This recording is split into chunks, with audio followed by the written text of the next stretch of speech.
या सगळ्यामध्ये धनंजय मुंडे यांना मात्र पालकमंत्री पद कुठलंही मिळालेलं नाहीये।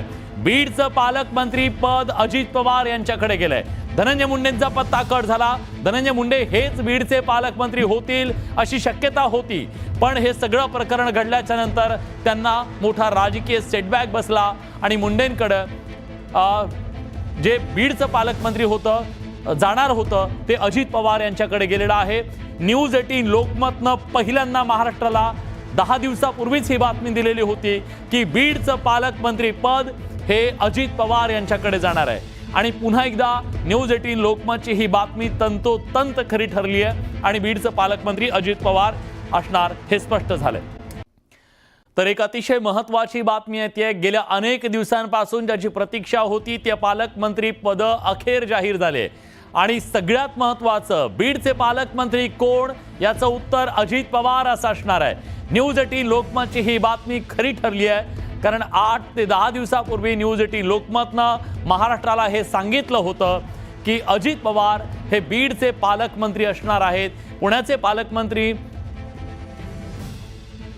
अजित पवारच असणार आहेत। आदिती तटकरे रायगडच्या पालकमंत्री असतील। देवेंद्र फडणवीस यांनी सांगितल्याप्रमाणे ते गडचिरोलीचे पालकमंत्री असणार आहेत।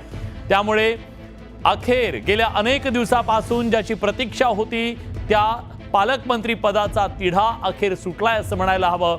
महायुतीच्या मध्ये कुठला जिल्हा कुणाकडे जाणार याची उत्सुकता होती आणि सगळ्यात जास्त उत्सुकता होती ती बीडच्या संदर्भातली आणि मागणी सुद्धा केली जात होती एक तर देवेंद्र फडणवीस यांनी बीडचं पालकमंत्री पद घ्यावं किंवा अजित पवार यांनी।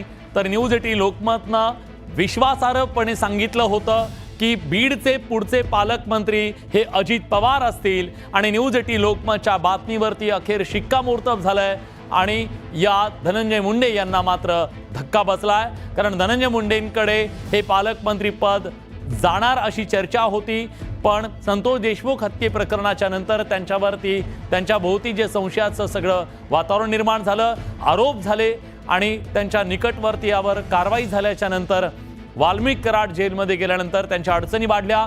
याच सगळ्या दरम्यान फटका त्यांना बसतोय।